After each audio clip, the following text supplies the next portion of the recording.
हरदोई कहने को तो भारत कृषि प्रधान देश है और कृषि देश की अर्थव्यवस्था की रीढ़ की हड्डी कहाँ गई, किंतु आज़ादी के बाद से कृषि के उन्नयन से उत्पादकता की छठी से विज्ञान का आधार लेकर कृषि उपज में उत्तरोत्तर वृद्धि हुई है।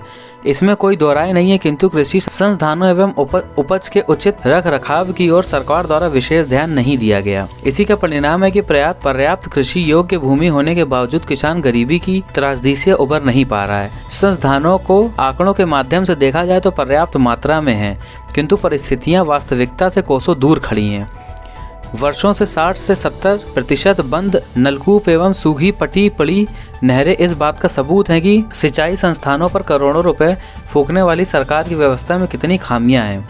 वहीं खाद बीज के नाम पर प्रशासनिक अधिकारियों की लंबी फौज के चिष्टि के माध्यम नकली खोद बीज एवं कालाबाजारी के बीज पिस्ता अन्नदाता बहुमुश्किल तमाम अपनी हाड़ तोड़ मेहनत से पैदा की गई उपज के वाजिब मूल्य के लिए भिखारियों की भारतीय कृषि क्षेत्र से जुड़े अधिकारियों, कर्मचारियों व धन्ना सेठों की दुत्कार व लानत मानत करने पर मजबूर हो रहा है। भारत में अन्नदाता की जो दुर्दशा है, जिसके विशेषकर उत्तर प्रदेश कोई स्थान ही नहीं रखता है, शायद ही विश्व के नक्शे में पाए जाने, जिसमें विश्व कर उत्तर प्रदेश अपना कोई स्थान ही नहीं रखता है, शायद ही विश्व के नक्शे में पाए जाने किसी भी देश में हो। किसानों की दुर्दशा कमोवेश पूरे भारत में ही हो रही है, लेकिन यहाँ उत्तर प्रदेश के कृषि प्रधानता वाले क्षेत्र जनपद हरदोई की कृषि व्यवस्था को एक झलक प्रस्तुत करते हुए भारतीय किसान मजदूर यूनियन दशहरी के जिला अध्यक्ष पुनीत मिश्रा ने बताया कि दिल्ली के मध्य मुख्य रेल में मार्ग पर बसा यह जनपद 42 लाख हेक्टेयर कृषि योग्य भूमि का मालिक है। 2 मठ व बलूमूर भूमि का उपलब्धता के कारण इस जनपद में गेहूं, थाना, गन्ना व दलहन की उपज पर्याप्त मात्रा में होती है। जनपद में लगभग 43 लाख हेक्टेयर क्षेत्रफल गेहूं के लिए सर्वोपरि है, लेकिन प्रशासनिक उदासीनता के चलते हरदोई जनपद का अन्नदाता आज भी गरीबी की त्रासदी से उबर नहीं पा रहा है। सरकार द्वारा किसानों के लिए योजनाओं का ढिंढोरा जमकर पीटा जा रहा है। एक भी योजना धरातल पर दिखाई नहीं दे रही। प्रधानमंत्री फसल बीमा योजना का ढोल बनाया जा रहा है, लेकिन इसका लाभ शायद ही किसी किसान को मिला हो। किसान यूनियन के राष्ट्रीय आंदोलन में गन्ने को लेकर बहुत बड़ा शोर हुआ, लेकिन खरीद व भुगतान का असर जमीन पर नहीं दिखाई दे रहा। किसान नेता ने जनपद के किसानों का आह्वान करते हुए कहा कि बिजली के कारण किसानों की फसलों में आग लगने की घटनाएं आम बात है। ऐसे में पक्की फसलों बचाने के लिए बिजली कर्मचारियों से संपर्क कर लाइन सही करा लें। यदि कहां पर असुविधा महसूस हो मुझे अवगत कराएं। यूनियन किसानों के हितों में लिए 24 घंटे तत्पर है। किसानों नेता ने किसानों का ढाढ़स बढ़ाते हुए कहा कि यूनियन किसानों की खुशहाली लाने तक संघर्ष करती है और करती रहेगी। यह हमारे जीवन का एकमात्र उद्देश्य है। उन्होंने कहा कि इस उद्देश्य को पूरा करने के लिए और आने वाले समय में इस भ्रष्ट सरकारी एवं राजनीतिक तंत्र का हिस्सा भी बनना पड़े तो मैं गुरज नहीं करूंगा। महावीर संवाददाता। जय जवान जय किसान। दोस्तों, मैं पुनीत मिश्रा, भारतीय किसान मजदूर यूनियन दशहरी संगठन हरदोई जिला अध्यक्ष की जिम्मेदारियों को निभाते हुए आप सबके हित की बात करने का मकसद सिर्फ आज इतना है कि धीरे धीरे आपके रबी की फसल के अंतर्गत आने वाली फसलों की पकाई और कटाई का कार्य प्रारंभ हो गया है और ऐसे में हवाएं तेज चल रही हैं। गेहूं भी फूल गया है मतलब भर को और धीरे धीरे पकने पर है। कटाई के दौरान हवाओं से विद्युत तारों को लेकर कहीं कहीं दुर्घटनाएं हो जाती हैं, तो विद्युत तार गिर जाते हैं पकी पकाई फसल पर, फसलें नष्ट हो जाती हैं और सरकार और जनपद हरदोई का जिला प्रशासन कितना आपको मुआवजा देता है, कितनी भरपाई हो पाती है, आप सब ढंग से जानते हैं। तो आप सब ध्यान रखें और जो भी विद्युत कर्मी अगर उदासीनताएं बरत रहे हैं विद्युत को लेकर, तो उनके बारे में समय रहते मुझे जानकारी देने का प्रयास करें ताकि फसलों को नुकसान न हो। आप जानते हैं कि गौवंशों से लेकर के बड़ी बड़ी समस्याओं को झेलते हुए आज आपने अपनी फसल को तैयार कर पाया है।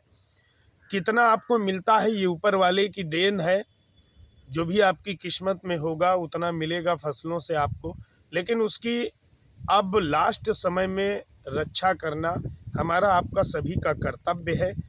आपदा प्रभु की देन है, वो जो आती है वो तो उसमें तो कोई संशोधन किया नहीं जा सकता मनुष्य के हाथों, लेकिन विद्युत से जो दुर्घटनाएं होती हैं उन्हें हम जागरूक होकर और सजग रहते हुए रोक सकते हैं।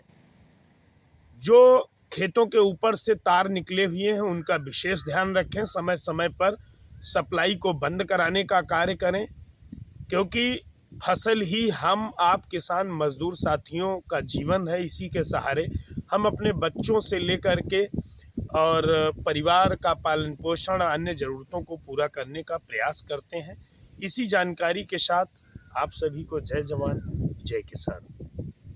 फसल बर्बाद होने के बाद हमारे किसानों को वैसे भी बेहतर ढंग से सरकार द्वारा मुआवजा नहीं मिल पाता है, फसल बीमा योजनाओं का लाभ नहीं मिल पाता है। और जैसा कि मैं जहाँ पर खड़ा हूँ मेरे पीछे आप देख सकते हैं कि गन्ना बोया हुआ है।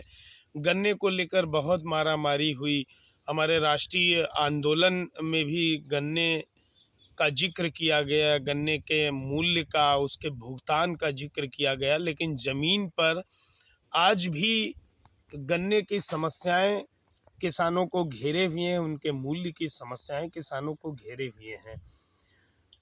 किसान जिस तरह से संघर्ष करके जमीन पर कार्य करते हुए फसलों को बोना, उन्हें पैदा करना और सरकारी भंडारण तक पहुंचाना, अपने परिवारों तक पहुंचाना, जिस तरह से जहोजहद करते हुए देश के साथ साथ में परिवार का पालन पोषण करता है, उस तरह से किसानों के लिए सरकार द्वारा किसी योजना को अभी तक धरातल पर उतार करके उन्हें लाभान्वित करने का कार्य नहीं किया गया है। यह दुख का विषय है। इस भ्रष्ट तंत्र में सरकारें किसानों की अनदेखी करने से बिल्कुल चूक नहीं रही हैं। मुझे लग रहा है कि आने वाले समय में जिस तरह मैं भारतीय किसान मजदूर यूनियन दशहरी संगठन से जुड़कर किसानों की सेवा कर रहा हूं, किसानों से मिल रहा हूं, उनकी फसलों का ध्यान रखने का प्रयास कर रहा हूं, उस तरह से अगर किसान सेवा के लिए आने वाले समय में मुझे इसी भ्रष्ट तंत्र का भी एक हिस्सा होना पड़ा, इसका एक अंग होना पड़ा, तो मैं इससे गुरेज नहीं करूंगा और बराबर किसान हित की लड़ाइयों को आगे बढ़ाने का कार्य करता रहूंगा। मेरा उद्देश्य, मेरे भारतीय किसान मजदूर यूनियन दशहरी संगठन का उद्देश्य बस यही है कि किसान खुशहाल रहे, किसान प्रसन्न रहे, सरकार द्वारा चलाई जा रही योजनाओं का लाभ किसान को समय समय पर मिलता रहे। यह लड़ाई हम काफ़ी समय से लड़ रहे हैं और आने वाले समय में भी लड़ते रहेंगे। जय जवान जय किसान। ऐसी ही खबरें पाने के लिए हमारे चैनल को लाइक करें, शेयर करें और सब्सक्राइब करना ना भूलें।